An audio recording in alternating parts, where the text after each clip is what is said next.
Mitochondria divide during mitosis, providing daughter cells with a normal complement of mitochondria. Mitochondria also proliferate during weight training and aerobic exercise. So one of the things we're going to talk about would be that. Okay?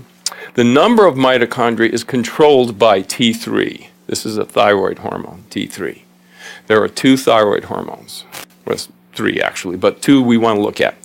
T4, T3. T3 is the one that actually does stuff. T4 doesn't do anything.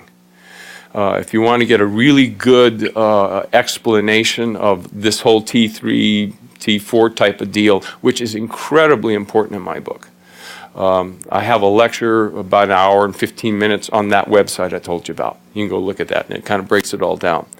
But it's interesting that the number of mitochondria is 100% controlled by this.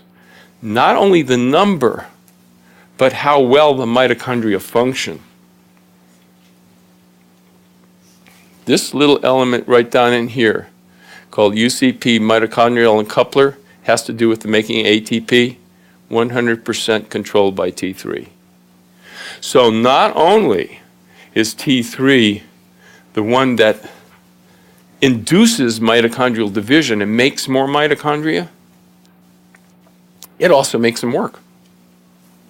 And if you don't have enough T3, they'll destroy. That's what I'm telling you. They'll go away.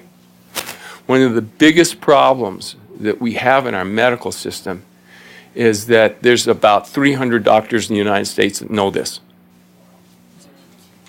Maybe that many.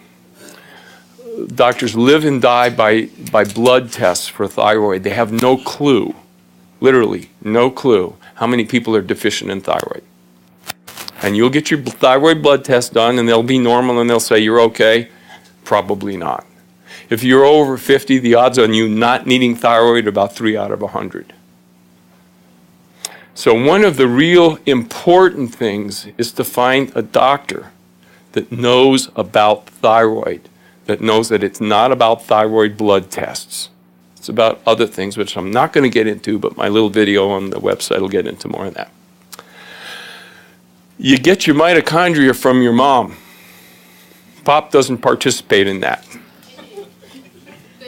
All the mitochondria are in the ovum, right?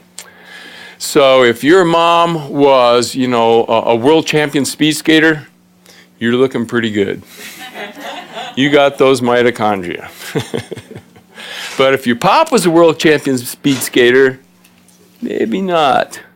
No, you get your mitochondria entirely from your mother. So if you want to have an idea of, what kind of mitochondria you got, you can basically look at 2 things. One is, what's the history in the maternal side in terms of longevity, in terms of, just ability to function as they got older. If they were like 85 years old and still driving and getting around and, doing all their thing like they were young people, that's a good sign. Okay. Another thing is to look at when you were young. You were in high school, before your mitochondria got all screwed up. And how were you? Were you like the last guy running around the track or one of the first guys running around the track? Remember when we used to do PE? I don't know if they do this. They probably don't do this anymore because everybody's got to be first now.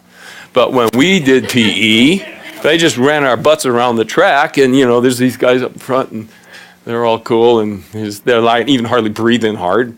And there's some poor old guy in the back. He's like about ready to die and throw up. And if you're that guy, you probably didn't get great mitochondria. Okay? The point is, no matter what you were given, we can do it. We can make it better. And it all gets worse. So no matter where you started, it's just getting worse anyway, unless you're doing something about it.